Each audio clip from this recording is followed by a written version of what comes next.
Firman Tuhan selalu berkata, Dia akan selalu menyertai kita sampai kesudahan akhir zaman. Amin. Dan Tuhan tidak akan pernah menjanjikan langit selalu biru, tapi Tuhan berjanji apapun masalah persoalan kita, ada kekuatan yang baru di dalam Tuhan. Amin. Mari kita bangkit semua berdiri.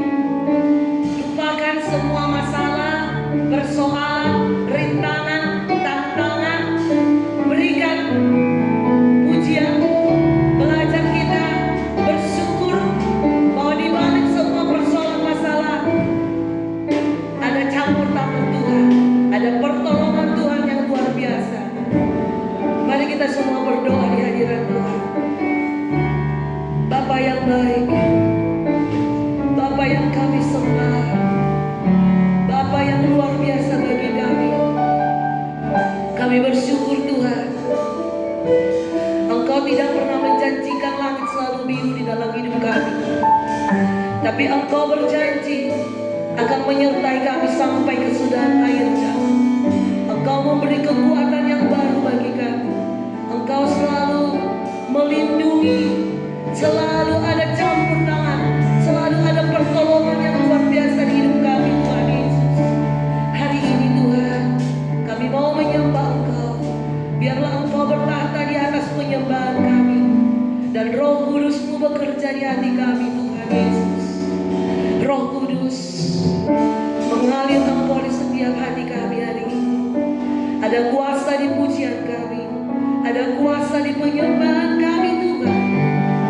Roh-Mu bekerja berkarya di tempat ini Tuhan. Urapi hamba-Mu yang penuh keterbatasan ini Tuhan. Urapi hamba-Mu yang tidak siapa-siapa ini Tuhan.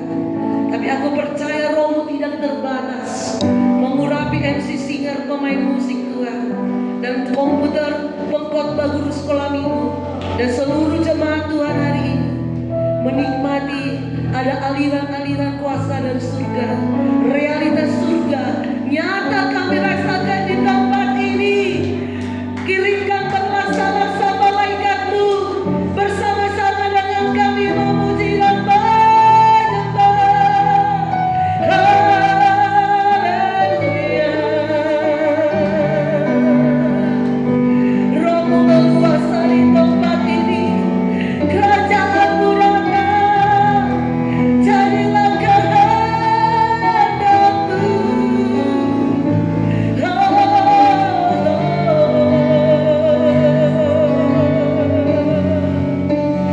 Haleluya.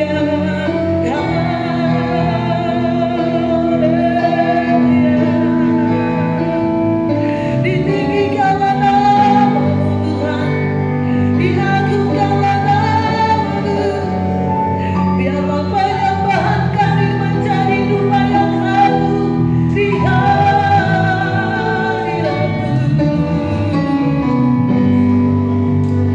Terima kasih Bapakku. Terima kasih Yesusku. Haleluya. Aku tahu Tuhan, kami manusia yang tidak luput dari kelemahan. Kami manusia yang tidak luput dari kegagalan, kebodohan. Tapi kami pandang salib-Mu, tangan-Mu selalu terbuka bagi kami Tuhan Yesus. Terima kasih. Kami hari ini di tempat ini, semua karena anugerah-Mu, semua karena ujung kebaikan-Mu Tuhan Yesus. Mari kita angkat pujian. Ku ada sebagaimana Ku ada. Ku ada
Tapi semua karena anugerah-Mu Tuhan Yesus.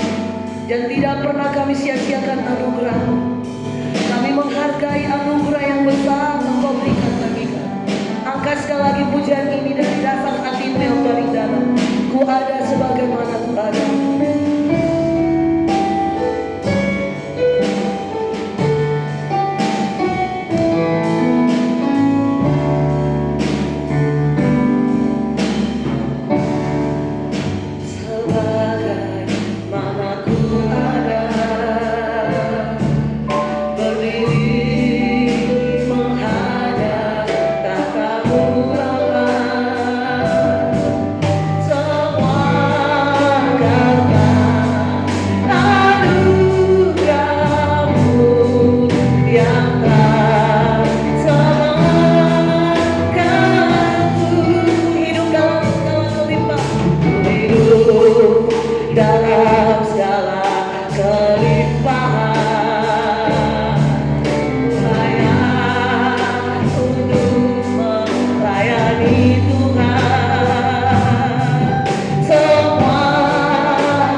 Tapi kami hari ini semua karena anugerah-Mu.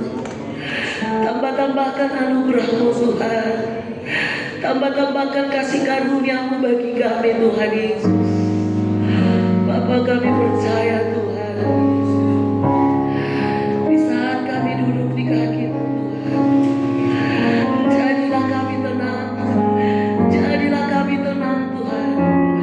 Apapun proses hidup kami Tuhan, apapun rintangan, apapun tantangan di hidup kami Tuhan, jadilah kami tenang di tengah badai. Karena aku percaya Kau sanggup menghardik badai-badai di hidup kami Tuhan. Hardik semua badai di hidup kami Tuhan Yesus, sehingga situasi kondisi Tuhan Engkau bisa mengubah menjadi kemenangan-kemenangan. Engkau sanggup mengubah sorak-sorak. Haleluya.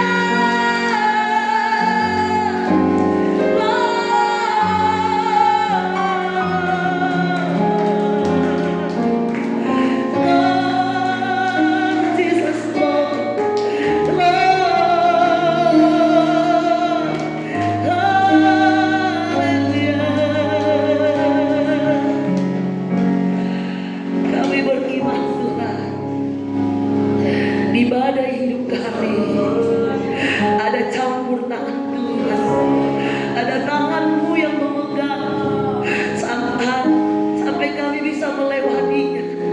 Dan kami belajar bersyukur dan selalu bersyukur setiap badai di hidup kami Tuhan. Ada Tuhan yang menyertai, ada Tuhan yang memelihara kami, ada Tuhan yang selalu mengampuni. Sekalipun kami banyak gagal, sekalipun kami banyak kesalahan, tapi kami pandang salib-Mu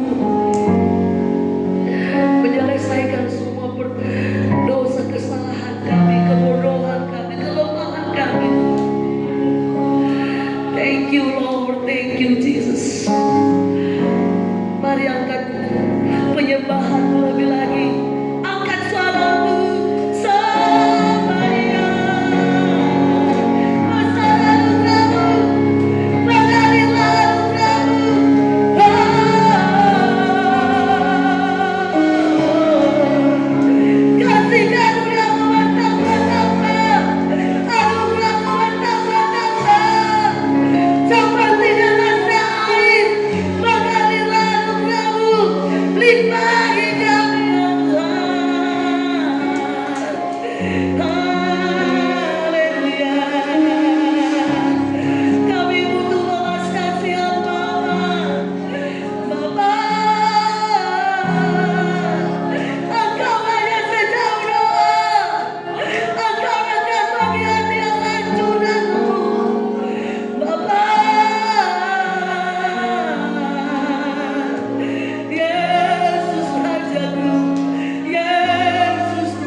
percaya kepada Engkau. Kami tenang di tengah badai. Kami tenang karena satu keyakinan kami, masa depan kami ada di dalam Engkau. Katakan amin. Amin. Satu keyakinan kami, Tuhan tidak akan pernah gagal kepada umat pilihannya Tuhan. 1000 tangan ingin menggagalkan, menghancurkan, satu tanganmu yang kuat dan memegang. Tidak akan pernah gagal rencanamu, tidak akan pernah gagal rancanganmu di hidup kami Tuhan Yesus. Dan kami deklarasikan hari ini kemenangan demi kemenangan akan kami raih di dalam Engkau Tuhan Yesus. Kami berkemenangan di dalam hal keuangan. Kami berkemenangan di dalam rumah tangga kami. Kami berkemenangan di dalam sakit penyakit. Itu tidak menjadi bagian kami. Itu tidak menjadi bagian kami. Tapi kami hidup dalam kesehatan Tuhan. Dan kami percaya Tuhan, jadikan kami anugerah berkat bagi banyak orang Tuhan. Kami percaya setiap kegagalan kami ada kemenangan demi kemenangan. Setiap yang tertutup, Tuhan Engkau bukakan. Haleluya.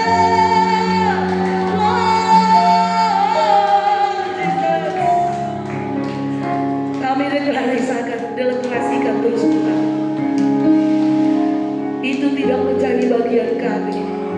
Itu tidak menjadi hidup kami. Tapi kami percaya bagian kami menjadi berkat bagi banyak orang. Bagian kami sehat kuat. Bagian kami Tuhan, rumah tangga kami di dalam kendali Tuhan. Anak-anak kami menjadi anak panah di tangan Tuhan. Anak-anak kami menjadi anak panah di tangan Tuhan. Anak-anak kami perkasa. Anak-anak kami menjadi Tuhan. Haleluya.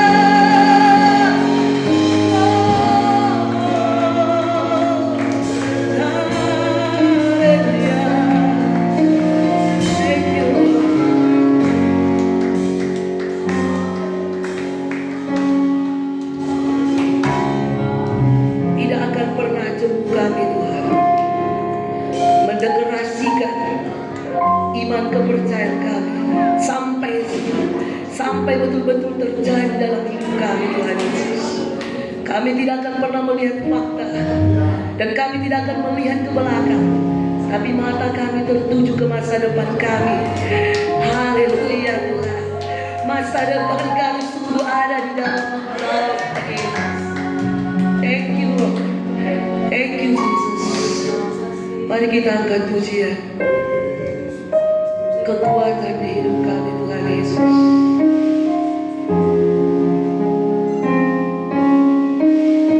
Di dalam rintangan tantangan, hanya kami butuh kekuatan dari Tuhan. Katakan kekuatan kami.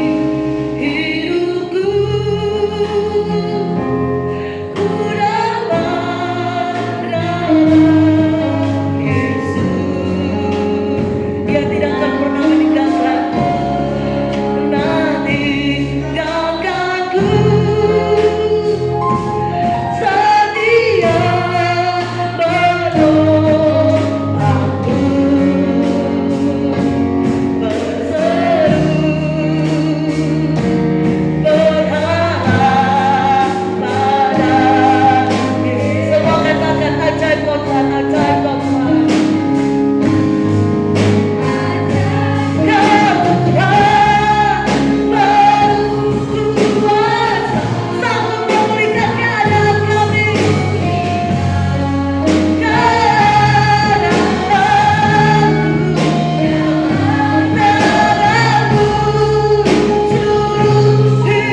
Terima kasih Bapa.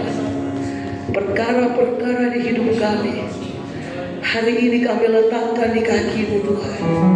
Karena kami percaya Engkau sanggup mengubah fakta situasi kondisi hidup kami. Engkau sanggup mengubahkan, berikan upah bagi orang yang sungguh-sungguh mencari Engkau Tuhan Yesus. Ada kemuliaan di balik masalah persoalan hidup kami Tuhan Yesus. Terima kasih Bapakku yang baik. Ada kekuatan, ada kuasa hari ini mengalir hidup kami. Kami bisa tertawakan masalah kami. Tuhan bisa hunting semua sehingga kami berkemenangan demi berkemenangan Tuhan Yesus. Terima kasih Yesus. Terima kasih Bapakku yang baik. Haleluya. Amin. Mari silakan duduk.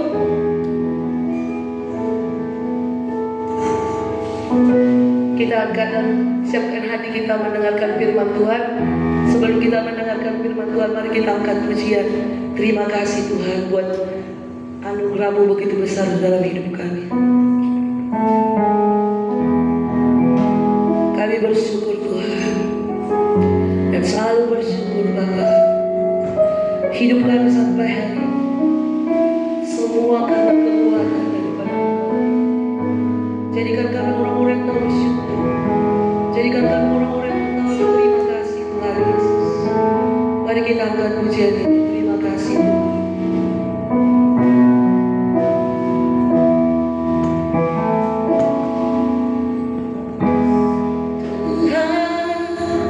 Untuk kasih setiamu yang ku alami dalam hidupku.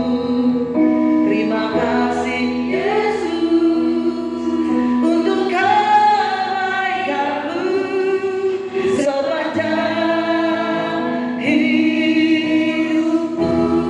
Terima kasih Tuhan. Terima kasih Tuhan untuk kasih setiamu yang ku alami dalam hidupku. Terima kasih Yesus untuk kebaikan-Mu sepanjang hidupku. Terima kasih, terima kasih. Terima kasih Yesus. Anugerah yang Kau limpah hari ini, Tuhan adakan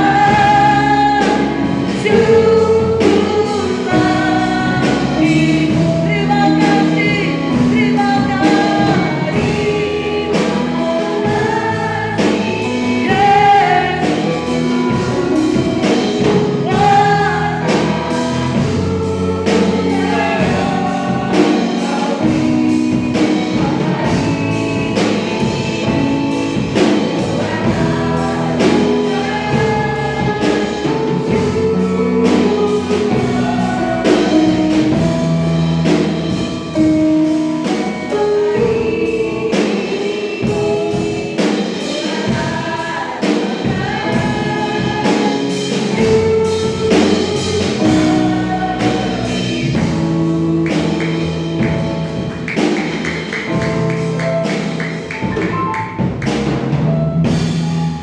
Bapa yang baik, terima kasih Tuhan Yesus. Kami bersyukur kepada Engkau ya Tuhan. Engkau begitu mengasihi kami.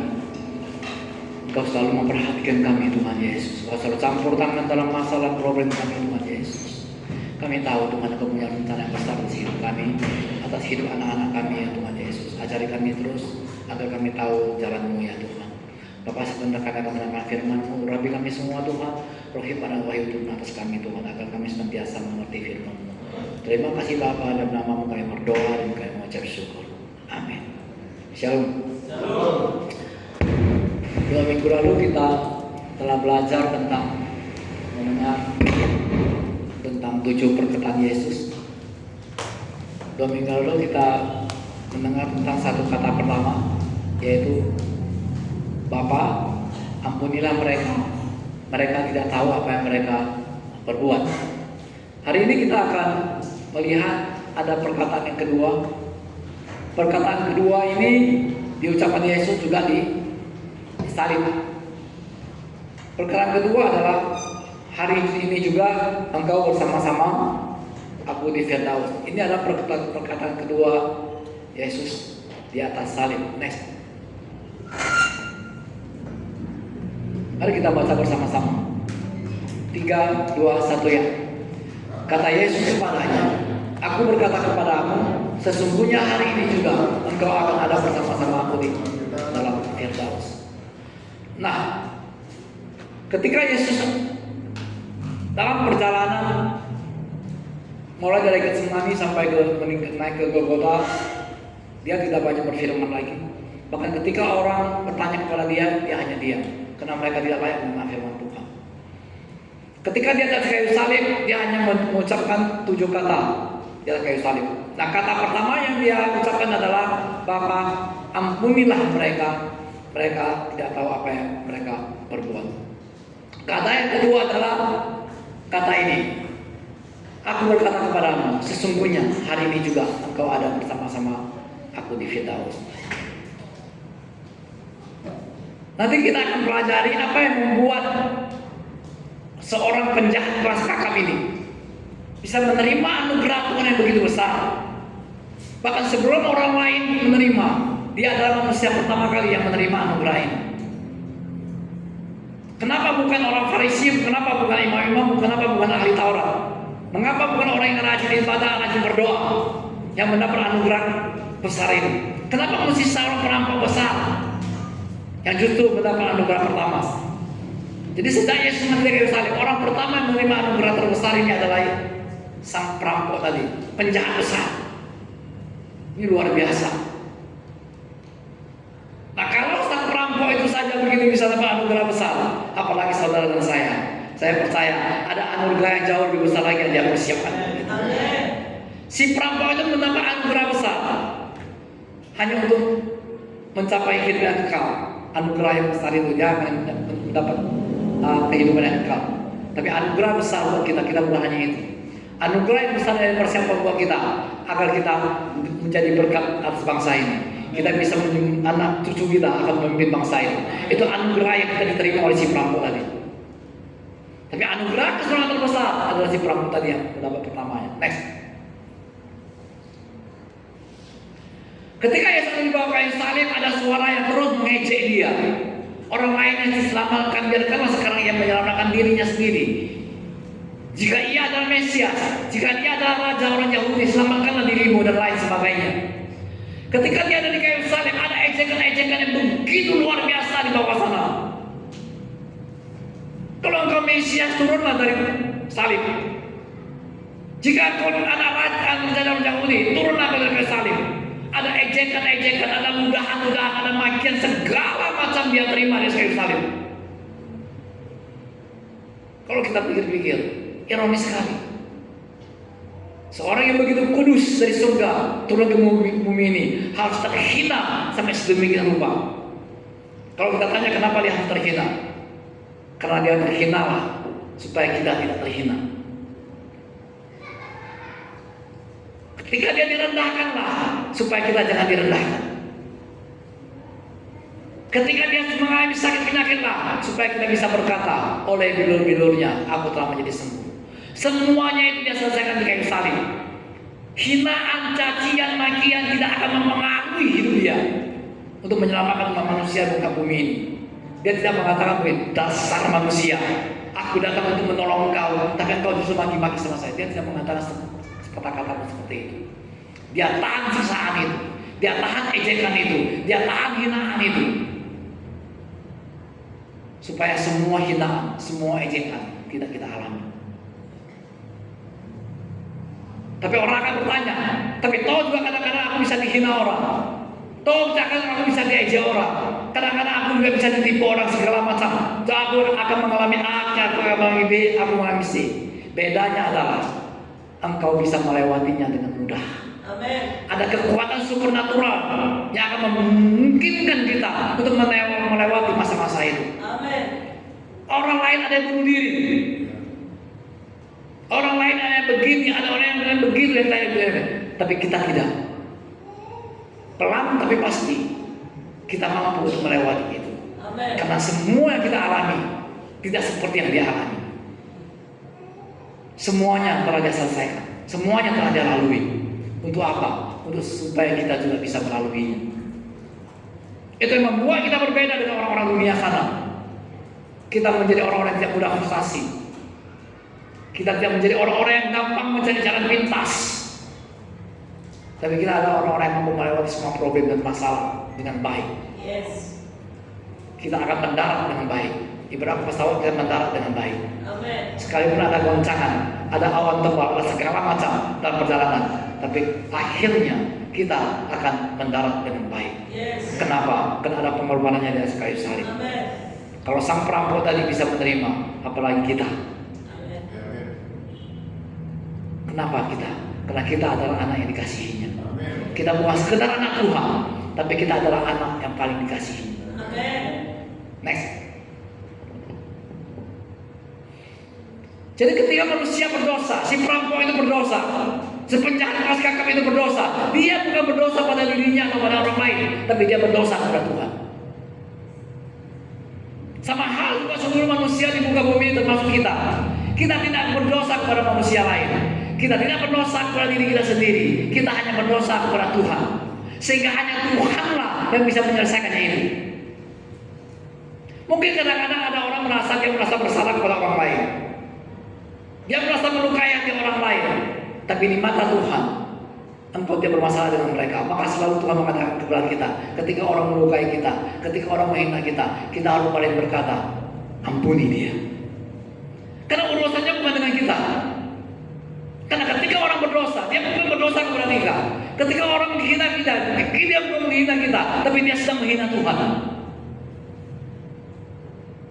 Ketika kita direndahkan, percayalah, bukan engkau yang direndahkan. Mereka sedang merendahkan Tuhan. Sehingga apapun kesalahan manusia di muka bumi, dosa-dosa yang mereka lakukan, mereka berdosa kepada Tuhan, bukan kepada manusia. Bahkan bukan berdosa terhadap dirinya sendiri, tapi dia berdosa kepada Tuhan. Apa kata Daud? Next. Mari kita baca bersama-sama. 3, 2, 1 ya. Terhadap engkau sajalah aku telah berdosa dan melakukan apa yang anggap kau anggap jahat, supaya ternyata kau adil dalam keputusanmu, bersih dalam hukuman. Daud berkata, dia tidak berdosa kepada, mungkin ketika dia membunuh Uria, dia tidak merasa dia berdosa kepada Uria. Dia banyak melakukan kesalahan, tapi dia tidak berarti dia tahu bahwa dia tidak bersalah kepada orang. Sekalipun ada orang yang dia sakiti sampai dia bunuh, tapi dia tetap berkata, Tuhan, aku hanya berdosa kepada Engkau. Makanya dia selalu bilang, maka penghukuman Tuhan itu adil kepada dia. Jadi kalau manusia itu berdosa, ingat bahwa dia berdosa kepada Tuhan. Ketika orang bersalah kepada kita, dia bersalah kepada Tuhan. Tuhan akan berurusan dengan dia. Untuk itu mari kita belajar untuk buka hati kita selebar-lebarnya, melepaskan pengampunan. Oh, tapi dia juga keterlaluan ini dan itu. Apapun keterlaluan itu, percayalah, yang Yesus sudah terima itu saja jauh lebih berat yang kita alami. Kadang-kadang memang sulit sekali. Tapi ketika engkau mulai terus sabar, kau terus jalani kehidupan ini, percayalah, Tuhan akan angkat kita. Tuhan akan memperlihatkan kepada dunia kita berbeda. Bagi kita akan pilihan. Perkataan Yesus di kasih yang kedua ini luar biasa kepada sang perampok itu. Seandainya perampok itu berdosa kepada orang yang dia rampok, seandainya perampok ini berdosa terhadap orang yang dia perkosa, ini benda besar, merampok, memperkosa, segala macam, membunuh, sehingga dia berdosa kepada semua orang yang dia lakukan itu, pengampunannya akan selesai. Dia harus pergi minta ampun kepada mereka dan semua. Tapi kan nggak bisa lagi, dia udah terkait garis kasih salib. Artinya ini orang masih ke neraka. Kalau ukuran berdasarnya dosanya adalah salahnya kepada orang lain yang dia perlakukan kita baik. Tapi manusia ketika berdosa, ingat, dia hanya berdosa kepada Tuhan. Bisakah kita belajar ketika orang menyakiti hati kita sampai sedemikian rupa? Serahkan sama Tuhan. Tuhan, ini dia. Beri aku kekuatan untuk melewati proses ini. Next. Apa yang terjadi di atas kayu salib terhadap seorang perampok ini sehingga dia bisa mendapat anugerah besar itu? Yang pertama adalah dia mengubah arah. Sebenarnya kalau kita Matius awalnya mereka berdua juga menghina Yesus awalnya, tapi ketika di kitab Yohanes dia berubah arah. Makanya Yohanes Pembaptis sama Yesus bilang, bertobatlah, kerajaan Allah sudah dekat. Bertobat di situ adalah kalau diterjemahkan, berubahlah caramu berpikir. Sang perampok itu dia benar-benar putar arah 180 derajat. Benar-benar cara berpikirnya berubah. Dia berubah arah. Hal langkah pertama inilah yang dia lakukan sehingga dia mendapat anugerah besar itu.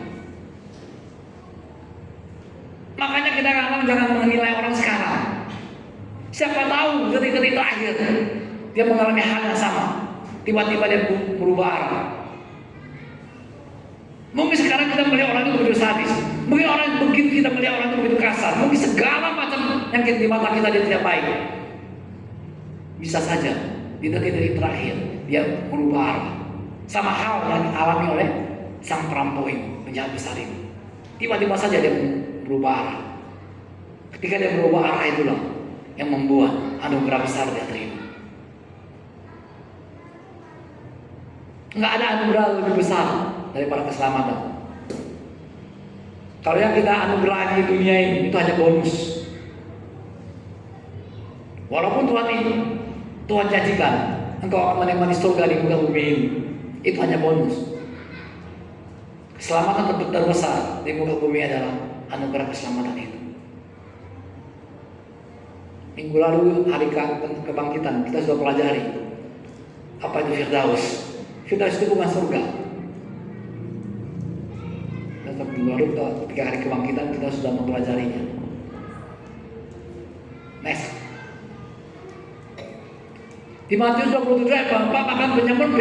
Jadi penyamun lebih dari satu orang. Di sana cuma ada 2 orang. Berarti dua-duanya yang disalibkan bersama-sama dengan itu mencelanya demikian juga. Apa yang dicela oleh orang-orang di bawah sana? Hal yang sama mereka berdua lakukan. Dia kayu. Tapi dia ketika ditugas. Tetapi yang seorang lagi menegur dia katanya, tidakkah engkau takut jika kita tak kepala, sedangkan engkau menerima hukuman yang sama? Dan selanjutnya dia berkata, Yesus, ingatlah aku ketika engkau datang sebagai Raja. Perubahan inilah yang membuat dia selamat. Detik-detik kematiannya ini yang membuat dia selamat. Detik-detik kematiannya yang membuat dia dari neraka dia pindah ke surga. Walaupun pada saat itu dia belum ke surga, dia di Firdaus. Tapi ketika Yesus mati, Yesus naik. Nanti Yesus naik ke surga, dia bersama-sama Yesus naik ke surga. Perasaan kadang-kadang seakan-akan dunia itu begitu tidak adil, ya kan? Seakan-akan dunia begitu tidak adil. Ini orang merampok, memperkosa, segala macam kejahatan, sampai dia dihukum mati. Ini kejahatannya luar biasa sekali. Kok bisa? Makanya saya bilang, keadilan kita di dunia ini dengan keadilan Tuhan, 2 hal yang berbeda. Makanya dunia ini gak ada keadilan. Kitab Pengkhotbah mengatakan, di tempat pengadilan pun engkau tidak akan menemukan keadilan. Keadilan hanya bisa engkau dapatkan di dalam Tuhan. Makanya kadang-kadang kita bisa melihat dunia seakan begitu gak adil. Seakan dunia begitu kejam. Orang selalu mengatakan, kenapa ya orang baik-baik cepat matinya?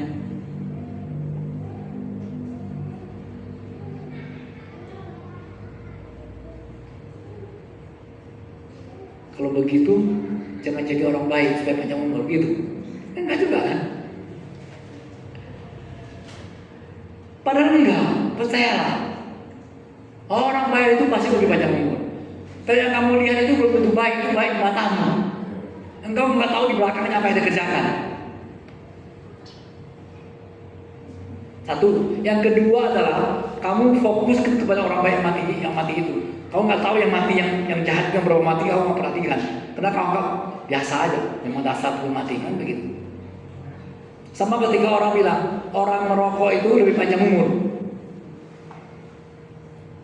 Buktinya si A, si B merokok sampai sekarang dia belum mati katanya. Kamu nggak tahu yang mati udah berapa ribu, gua nggak tahu. Yang sisa ini, yang kau lihat itu. Sama, karena kamu fokus kepada apa yang beberapa orang itu yang panjang umur merokok, panjang umur beberapa orang itu, yang mati berapa banyak orang?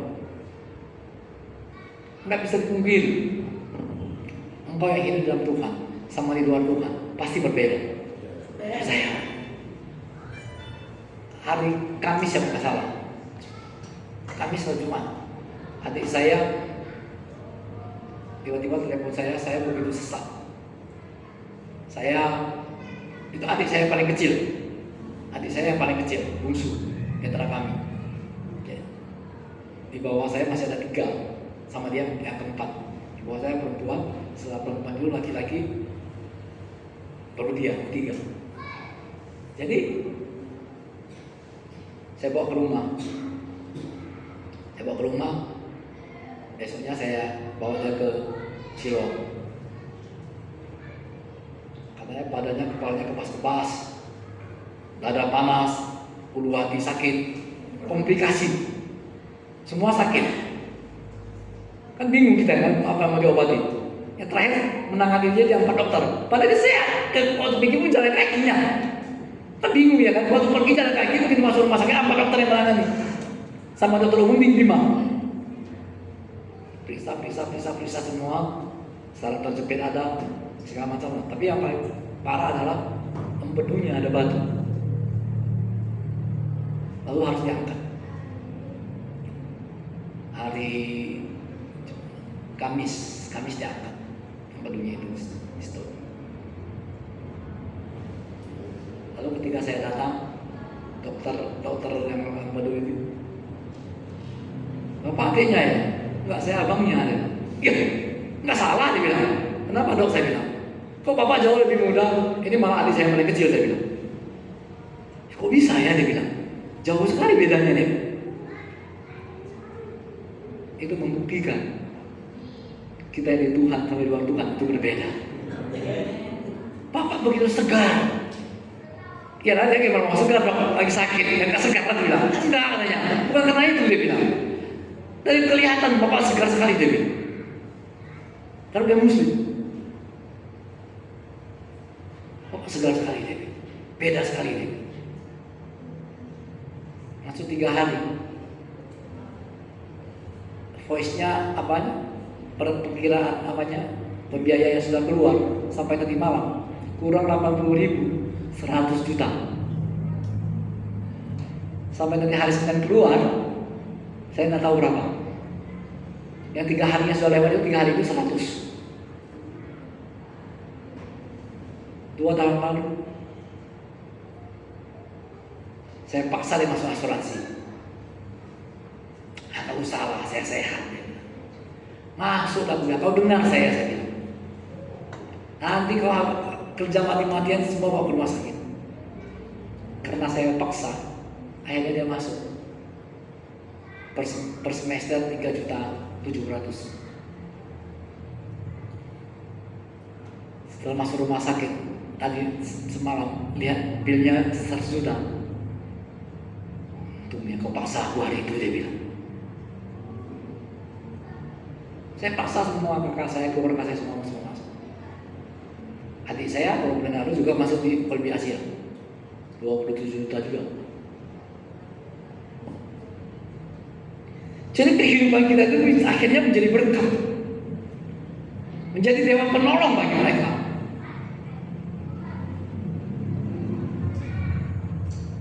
Kalau nggak masuk mati ya gue bilang. Bayangkan 100 juta kan, nggak kamu ngecari 100 juta banyak loh 100 juta itu. Next, yang kedua, apa yang membuat si perampok ini bisa dari neraka tiba-tiba bisa menuju surga? Karena dia mengenal arti dosa dan bertobat. Tiba-tiba dia mengenal, dia sadar akan dosa, lalu dia bertobat. Bertobat itu berupa cara berpikir.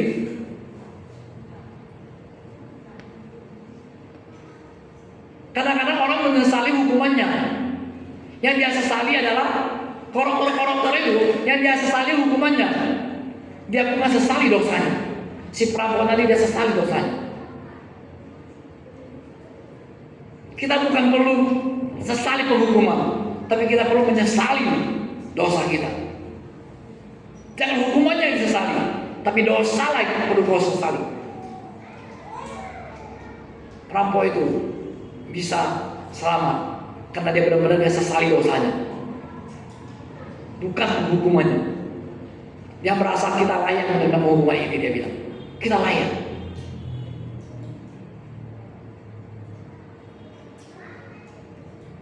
Tapi dia menyesalinya. Langkah kedua, setelah dia sesali, dia bertobat. Dia melihat di sebelahnya itu ada pribadi yang berbeda. Ini orang kok berbeda. Tidak maki-maki, tidak caci-caci, dia begitu tenang bersuara. Diejek, dihina, mereka berdua kan gak diejek, dihina. Cuma Yesus sendiri diejek, dihina di antara tiga itu. Detik-detik terakhir itulah yang membuat dia berubah pikiran.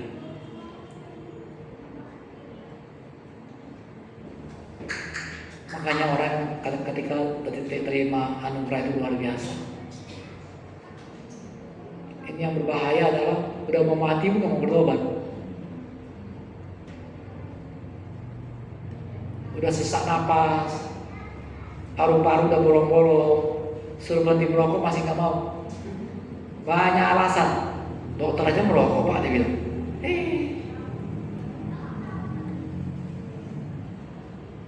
Dari 1000 dokter cuma satu yang merokok. Tapi itu jadi contoh buat dia. Kenapa kau naik ke yang 999 itu? Dari 1000 dokter saya percaya cuma satu yang merokok. Karena mereka tahu persis itu mematikan.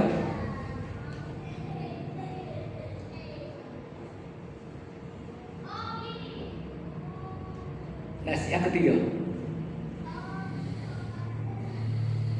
dia menerima karya Kristus. Karya salib itu,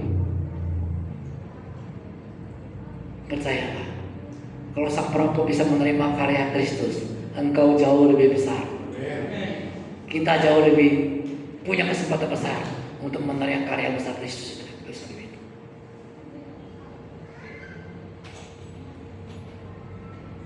Tidak ada karya lebih besar di muka bumi secara dunia dijadikan selain dari karya Kristus dan kayu salib. Itu satu-satunya karya terbesar. Tapi tidak banyak orang yang mau menerimanya. Si perampok ini dia menerima karya Kristus itu. Next. Kenapa dia bisa menerima karya Kristus? Karena dia melihat Yesus dan kayu salib itu. Dia melihat keindahan. Dia melihat kemanisan Yesus dan keajaiban. Terakhir dia melihat rahasia ilahi. Ada rahasia ilahi di balik Kristus. Dia melihat keindahan Yesus. Dan saya percaya perampok ini sudah sering melihat kawan-kawannya disalib. Sangat sering mungkin. Sepanjang hidup dia melihat kawan-kawannya disalib sebelum dia. Dulu kan kalau penjahat disalib, penjahat besar khususnya. Saya percaya dia sudah banyak melihat teman-temannya disalib duluan. tapi dia belum temukan ada keindahan satu pribadi yang sedang disalibkan itu. Dia melihat kemamisan, dia melihat sesuatu keajaiban yang sangat luar biasa. Manusia yang satu ini akhirnya apa? Rahasia ilahi dia lihat terbongkar, rahasia ilahi tersingkap dalam hidup dia. Dia terima keselamatan itu.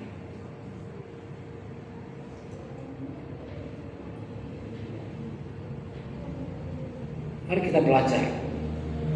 Semua yang manis, semua yang enak didengar, perkatakanlah itu.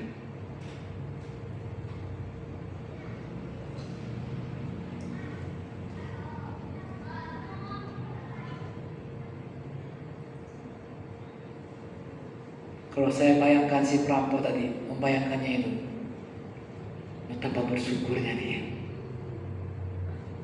Suatu keajaiban yang sangat luar biasa terjadi dalam kehidupan dia. Ketika setelah dia melihat semua, dia bisa melihat, dia membedakan. Kira-kira dia membedakan antara bunga plastik dan bunga asli. Yang dia lihat, imam-imam, ahli Taurat, ahli agama di bawah, itu semua bunga plastik. Tapi dia melihat Yesus, ini bunga asli. Dia bisa membedakan itu.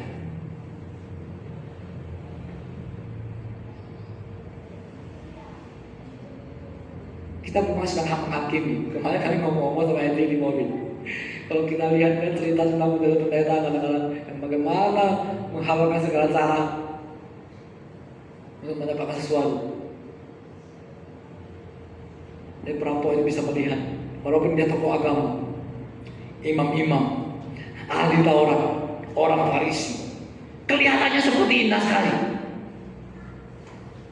Kelihatannya ini orang luar biasa, orang baik, tokoh agama, pemuka agama. Akhirnya dia terkait-kait, dia tersingkap. Ini semua adalah kepalsuan. Semuanya itu kepalsuan, bunga plastik. Dan di sebelahnya itu dia melihat ini bunga asli. Olive, saya tanya sama kamu, apa bedanya bunga asli sama bunga palsu plastik? Menurutmu apa bedanya? Lebih baik mana bunga asli sama bunga plastik? Bunga plastik tahan lama, nggak bisa layu-layu. Bunga? Apa bedanya? Hah?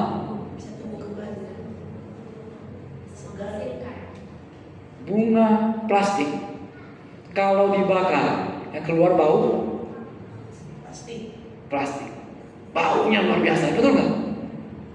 Coba kamu bunga asli kamu bakar, harumannya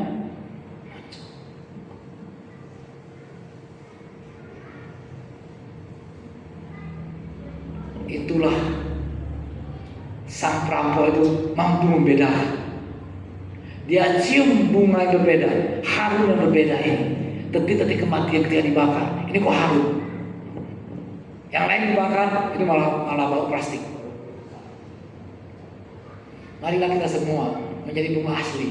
Amin. Ya, Olive, jadi bunga asli ya. Jangan jadi bunga plastik kita semua. Makanya kita Korintus mengatakan, satu saat nanti semua pekerjaan akan diuji dengan api. Setelah dibakar baru tahu, ternyata ini plastik. Kalau kamu nggak bakar, sekilas ternyata seperti asli, betul nggak? Bunga-bunga plastik itu adalah sekilas seperti asli. Untuk kamu bisa memastikannya, coba dibakar. Dari keharumannya itu akan muncul. Beda ya, asli sama ya. Sekalipun namanya bunga bangkai, betul nggak? Betul, ada namanya bunga bangkai kan? Coba kamu bakar, bedakan sama bunga plastik. Tetap saja bunga bangkai itu lebih bagus. Harumannya, baunya. Itu sudah bunga bangkai. Apalagi bunga melati yang kau bakar, bunga mawar. Jadi marilah kita menjadi orang-orang, menjadi bunga-bunga yang asli semua. Kita punya bunga plastik. Kamuflase. Yang terakhir, imannya tertuju pada Kristus. Selama ini mungkin orang ini nggak punya agama, bisa punya agama, bisa nggak punya agama. Tidak semua perampok nggak punya agama, tidak semua koruptor nggak punya agama, bahkan banyak beragama Kristen. Tapi belum tentu imannya tertuju kepada Kristus. Sementara perampok itu imannya terakhirnya akhir hidupnya, imannya dia tertuju kepada Kristus. Dia tidak bicara soal agama. Bahkan mungkin kalaupun dia beragama, agama tiba-tiba dia tinggalkan pada detik itu. Imannya tertuju kepada Kristus. Next. Jadi orang pertama yang menerima pembasuhan dan anugerah darah Kristus bukanlah seorang ahli agama atau murid Yesus, pejabat, orang yang melakukan segala aturan Taurat, melainkan seorang perampok. Jadi orang pertama yang menerima pembasuhan darah Kristus seorang perampok. Bayangkan, bukan ahli agama, bukan pejabat, bahkan bukan murid Yesus, bahkan bukan ibu Yesus. Tapi orang pertama yang menerima anugerah besar itu adalah seorang penjahat besar. Bisa bayangkan nggak itu?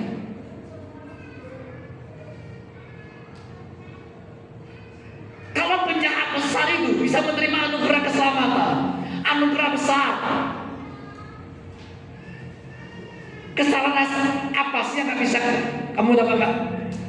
Anugerah. Makanya saya bilang, dosa tidak akan membuat orang ke neraka. Yang membuat orang ke neraka adalah dia menolak keselamatan. Kalau dosa, ada di dosa cukup besar perampok ini, cukup besar sampai disalib. Itu dosa yang cukup besar sekali kalau disalib. Tapi ini justru orang pertama yang mendapat anugerah besar Kristus.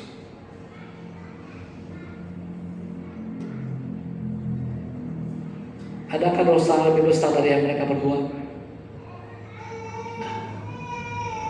Itu manusia cukup sadis. Tapi justru bicara soal keselamatan, dia orang pertama yang menerima keselamatan. Bayangkan. Harusnya kita iri kan? Harusnya murid-muridnya iri kan sama dia? Termasuk ibu Yesus, iri kan? Harusnya iri. Nanti minggu depan kita akan pelajari perkataan Yesus yang ketiga. Ibu, ini anakmu. Ini ibu. Maria membesarkan Yesus tidak gampang. Maria sepanjang dia membesarkan Yesus, jantungnya selalu tertusuk oleh perkataan Yesus. Bagi Yesus tahu bahwa dia bukan anak kandungnya Maria. Tapi bagi Maria, bisakah dia bilang dia bukan anak kandung dia? Dia tetap anak kandung Maria dari sudut pandang Maria. Maka ketika perjalanan dari Getsemani menuju Golgota, kemana murid-muridnya semua? Kemana Petrus? Kemana Filipus? Mana Andreas? Mana orang-orang yang dulu mengatakan aku siap mati untuk kamu? Yang mengiring Yesus sampai salib adalah para perempuan. Maria Magdalena, Maria ibunya Yesus, Maria yang pernah kerasukan setan. Semua perempuan-perempuan mengikuti Yesus sampai ke salib. Enggak heran ketika Yesus bangkit, pertama kali yang tahu adalah berbahagialah engkau hai para perempuan. Amin. Ternyata engkau lebih kuat, engkau lebih setia.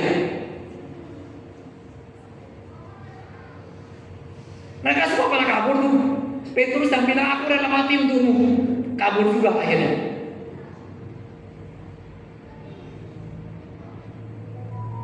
Ketika umur 12 tahun, dia sempat hilang. Maria balik cari dia. Di mana kau, anakku? Apa kata Yesus? Tidak tahu engkau, aku harus di rumah Bapakku. Tertusuk gak? Ini kalau terjemahan lain, hai ibu ini anakmu. Terjemahannya ada tulis begini, hai wanita ini anakmu. Sakit gak? Tertusuk gak kira-kira?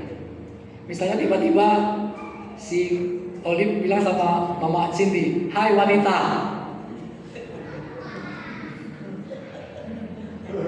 Bagaimana perasaan Maria mengalami itu? Tidak sekali dua kali ketika di pesta di Kana.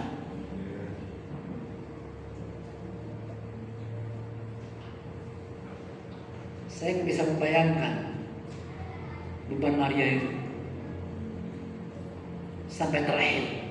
Dia harus merinding mengatakannya ini. Sampai terakhir dia harus melihat anak kandungnya itu disisa sedemikian rupa. Saya bilang kita tidak sanggup melihat kematian anak kita. Kita bisa melihat kematian orang tua, tapi Maria masih sedang melihat kematian. Maria melihat detik demi detik, sisaan demi sisaan.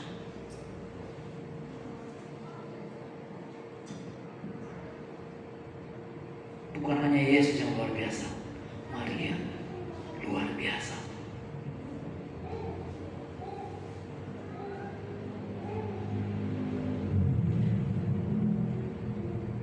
Makanya Yesus, Tuhan tidak salah pilih, memilih Maria untuk menjadi ibunya Yesus. Enggak semua orang bisa itu. Tuhan bisa saja membuat siapapun jadi, betul enggak? Tuhan mau pakai siapa saja bisa kan? Tapi khusus Tuhan pilih Maria karena Tuhan tahu Maria punya pola pikir yang berbeda, punya ketahanan yang luar biasa. Dia tak bisa bilang Yesus bukan anak kandung saya, tak bisa bilang seperti itu dia. Karena 9 bulan dikandungnya. Jelas-jelas itu bukan rekayasa. Dia yang melahirkan. Ketika dia melahirkan, saya percaya sama saja dengan orang lain yang melahirkan. Sama Pak. Bedanya kan sekarang dengan operasi. Banyak operasi ya sama aja Pak.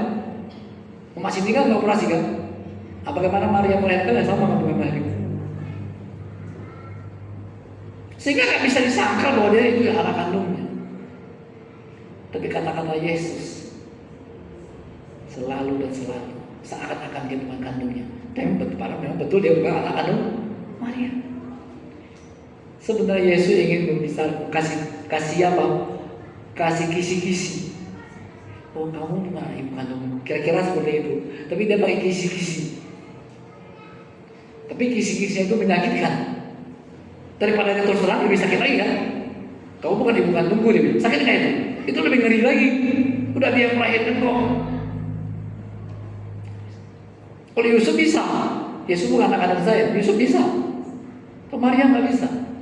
Sekalipun sebenarnya memang bukan darah saya. Kalau di tes DNA masih nggak ada. Tes DNA, saya percaya nggak ada DNA Maria di situ. DNA-nya adalah DNA Allah.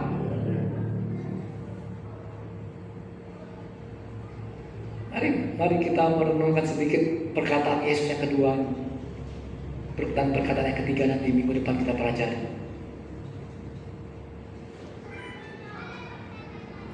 Hari itu pernah saya bilang, di antara tiga itu siapa sih yang duluan mati?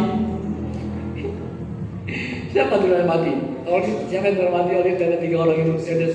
Di atas kayu salib itu? Yesus. Buktinya apa?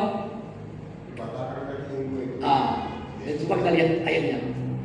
Jadi banyak kata tulis, tapi bisa diterjemahkan lewat ayat firman Tuhan.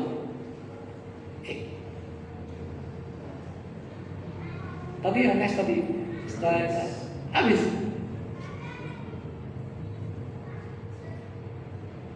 Oh berarti yang di komputer ada di sini. Lupa saya masuk di sini. Ayatnya kira-kira bahasa begini. Lalu prajurit-prajurit itu mematahkan kedua kaki yang kiri kanan Yesus itu.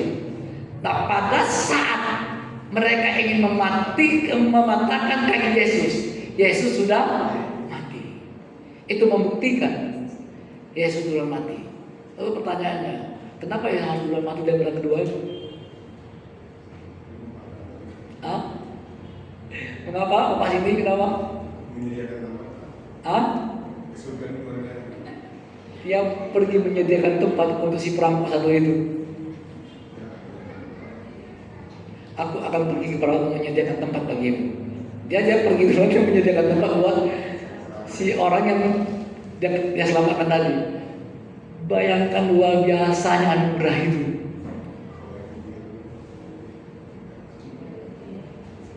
Jadi jangan ditanya ayatnya secara eksplisit, nggak ada. Karena nggak ada. Kalau semuanya mau ditulis, nggak ada satu kitab yang muat di muka isi dunia ini nggak muat. Jadi tapi ketika kau menjadi hamba Allah, ketika kita menjadi hamba Tuhan, Tuhan akan menjelaskannya sama engkau. Mungkin karena orang yang nggak bisa menjelaskan. Makanya saya selalu bertanya dengan kata lain, Alkitabmu sama Alkitabku berbeda. Alkitabku ada, Alkitabmu nggak ada. Banyak kali kata-kata yang ada di dalam Alkitabku, tapi nggak ada di Alkitabmu.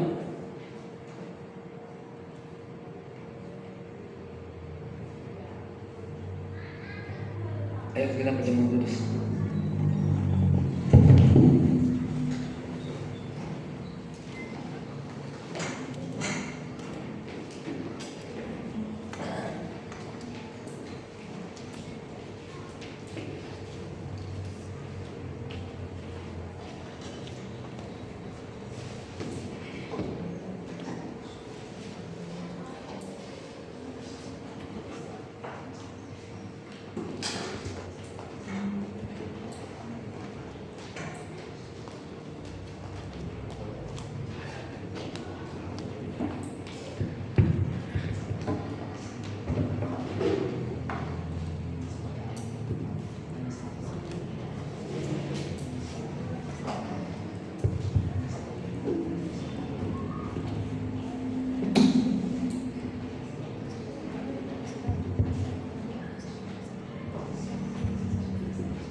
Sambil kita angkat pujian, terima kasih Yesus, terima kasih Yesus.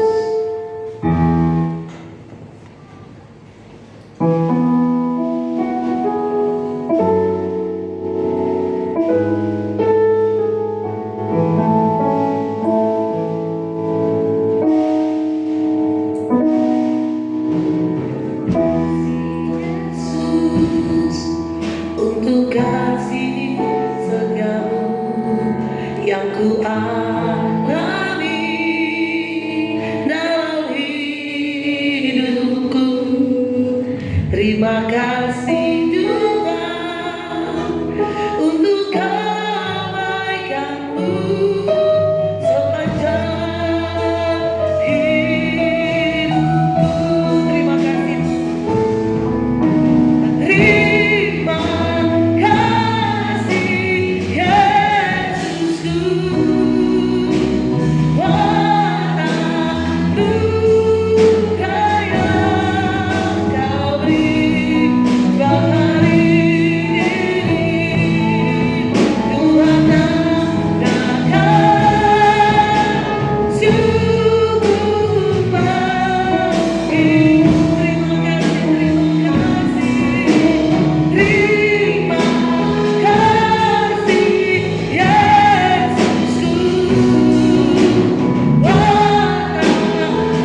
seorang penjaga besar menerima anugerah.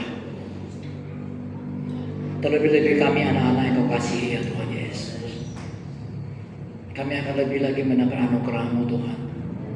Bukan saja dalam kehidupan kekal nanti, tapi sejak kami di dunia ini kami telah menerima anugerah-Mu Tuhan Yesus. Kami bukan sekedar menerima keselamatan, tapi kami menerima kemenangan di muka bumi ini ya Tuhan Yesus. Bapa, setiap kali kami memegang roti ini, kami ingat akan tubuh-Mu yang dihancurkan, tubuh-Mu dicabik-cabik Tuhan Yesus, sehingga Engkau dapat berkata tubuh-Mu adalah benar-benar makanan. Dan roti yang kami pegang ini adalah melambangkan tubuh-Mu Tuhan. Ketika kami memakannya, kami selalu tahu bahwa yang kami makan adalah tubuh-Mu, sehingga kami selalu dapat berkata oleh belu-belu-Mu kami disembuhkan. Terima kasih Bapa. Demikianlah firman Tuhan. Sebab apa yang telah kuteruskan kepadamu telah aku terima dari Tuhan Yesus. Pada malam waktu ia diserahkan, ia mengambil roti, dan sesudah itu ia mengucap syukur atasnya, memecah-mecahkannya dan berkata, inilah tubuhku yang diserahkan bagi kamu. Perbuatlah ini menjadi peringatan akan aku. Mari kita menikmatinya.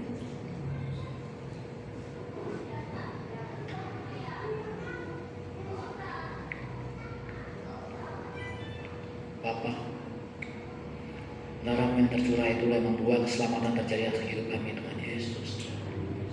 Begitu juga penjahat besar yang di sebelahmu itu Tuhan Yesus. Dia menerima pencurahan darah-Mu ya Tuhan, sehingga dia dapat diselamatkan. Terlebih kami Tuhan, oleh penebusan-Mu, oleh pengeluaran darah-Mu Tuhan Yesus, kami selalu kudus di hadapan-Mu, selalu kami benar di hadapan-Mu ya Tuhan Yesus. Setiap kali kami pegang anggur ini Tuhan, kami ingat akan darah-Mu yang tercurah 2000 tahun yang lalu. Demikian juga ia mengambil cawan sesudah makan dan berkata, cawan ini adalah perjanjian baru yang dimantarkan oleh darah-Ku. Perbuatlah ini setiap kali kamu minumnya menjadi peringatan akan aku. Terima kasih Bapa, kami bersyukur kepada-Mu, anugerah-Mu besar kepada kami ya Bapa. Di dalam nama Yesus kami berdoa. Amin.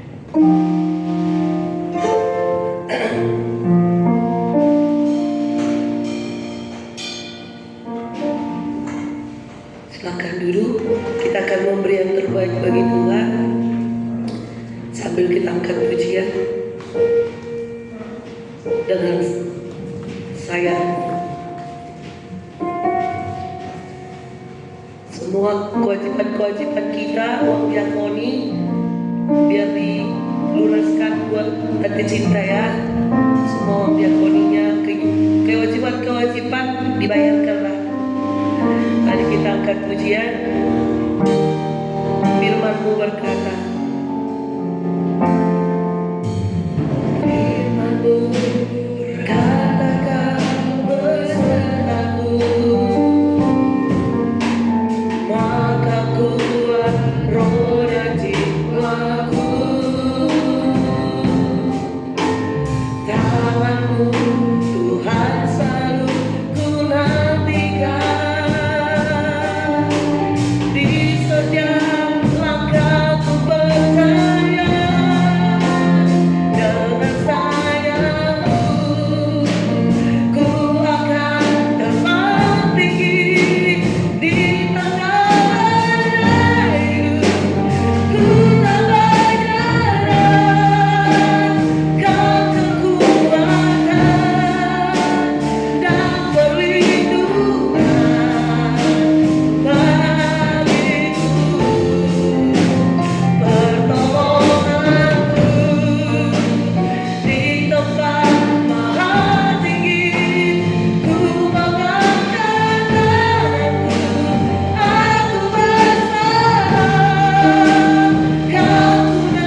puji Tuhan Yesus. Terima kasih Bapa, kami telah memuji dan menyembah Engkau ya Tuhan Yesus. Kami memberikan terbaik bagimu antara teman-teman firman-Mu. Sebentar kami kembali ke rumah kami masing-masing Tuhan Yesus. Berkat-Mu menyertai kami senantiasa. Cipta kasih-Mu kepada kami dengan benar berkesudahan. Tetap bersyukur kami dengan Roh Kudus mulai hari ini, besok lusa, sampai kedatangan yang kedua kali. Sama-sama kita katakan.